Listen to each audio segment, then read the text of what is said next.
El último día de Adolf Hitler. El 30 de abril de 1945, Adolf Hitler, el dictador del Tercer Reich, se quitó la vida en su búnker subterráneo, en Berlín, mientras las fuerzas soviéticas avanzaban inexorablemente hacia el corazón de la ciudad.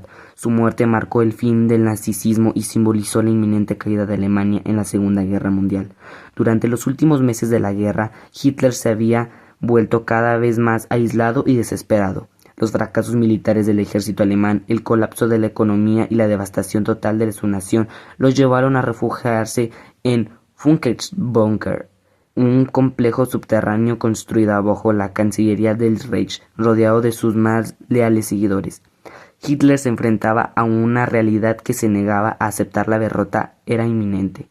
La batalla de Berlín estaba en su punto más álgido. El ejército rojo, comandado por el mariscal Georgy Zhukov, había cruzado las defensas alemanas y avanzaba en el centro de la ciudad.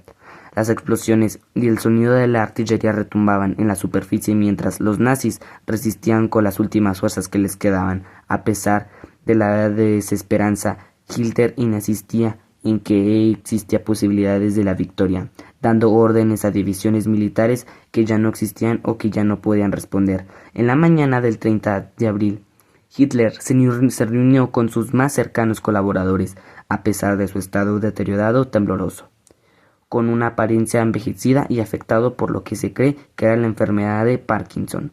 Su decisión estaba tomada. Después del almuerzo se despidió de su personal y se retiró a su habitación junto a Eva Braun, su esposa. Desde la noche anterior sabían lo que no tenían escapatoria.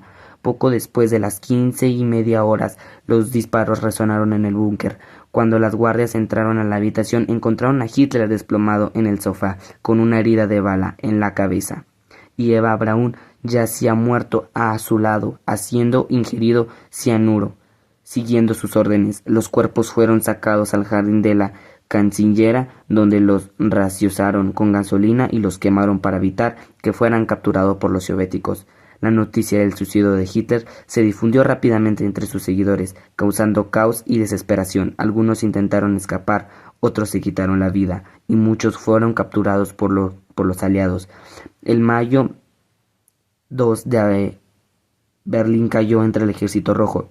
Días después, el 8 de mayo de 1945, Alemania se rindió incondicionalmente, marcando el fin de la Segunda Guerra Mundial en Europa. Con la muerte de Hitler, el nazismo fue derrotado. Sin embargo, su legado de terror y destrucción dejó cicatrices profundas en la historia de la humanidad, recordándonos los horrores que pueden surgir del exterminio, el odio y la guerra.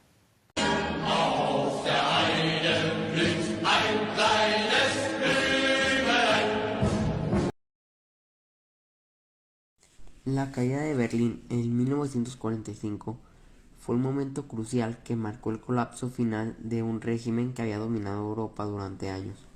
En los últimos meses de la Segunda Guerra Mundial, las fuerzas que combatían contra el régimen dominante avanzaban con fuerza tanto desde el este como desde el oeste, rodeando la capital. El ejército que defendía Berlín, compuesto por tropas agotadas, mal equipadas y sin posibilidades de recibir refuerzos, estaban en clara desventaja frente a los invasores. En abril de 1945, las fuerzas atacantes, que ya habían logrado avanzar desde el este y habían rodeado la ciudad, comenzaron su ofensiva final. El ataque fue precedido por un intenso bombardeo aéreo que arrasó con muchas áreas de Berlín, dejando a la ciudad prácticamente a merced de los atacantes. Tras el bombardeo, el ejército invasor comenzó su avance terrestre con una superioridad numérica abrumadora, mientras las fuerzas defensoras intentaban organizar una resistencia desesperada. Dentro de la ciudad, el combate fue extremadamente crudo y violento, ya que las fuerzas alemanas, debilitadas y desorganizadas, luchaban por mantener cada calle, cada edificio y cada callejón.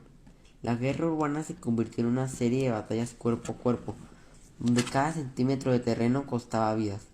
Las fuerzas defensoras, que incluían tanto soldados profesionales como a jóvenes reclutas, lucharon ferozmente, pero la falta de suministros y de comunicación efectiva hizo que la situación fuera insostenible. La lucha por el control de los edificios emblemáticos de la ciudad como las estaciones de tren y los centros administrativos, fue un factor clave. A medida que los atacantes tomaban estos puntos, se desmoronaba. Uno de los momentos más significativos fue la captura de los símbolos del poder del régimen, lo que hizo evidente que la resistencia no tenía futuro. Al mismo tiempo, la ciudad estaba siendo destruida por los intensos combates y los bombardeos continuos.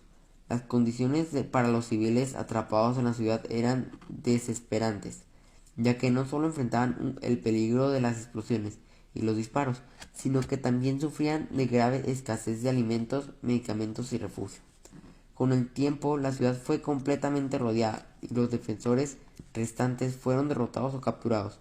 Berlín fue finalmente tomada por completo por las fuerzas invasoras, lo que representó el colapso total del régimen de la capital alemana. La caída de Berlín no solo significó el fin de la lucha en la ciudad, sino que también fue el preludio de la rendición total del régimen. La caída de Berlín no solo significó el fin de la lucha en la ciudad, sino que también fue el preludio de la rendición total del régimen. Esto aceleró el fin de la guerra europea, dando lugar a la invasión de Alemania en zonas de ocupación y el comienzo de una era política en Europa, marcada por la rivalidad entre las potencias occidentales y la esfera de influencia del este.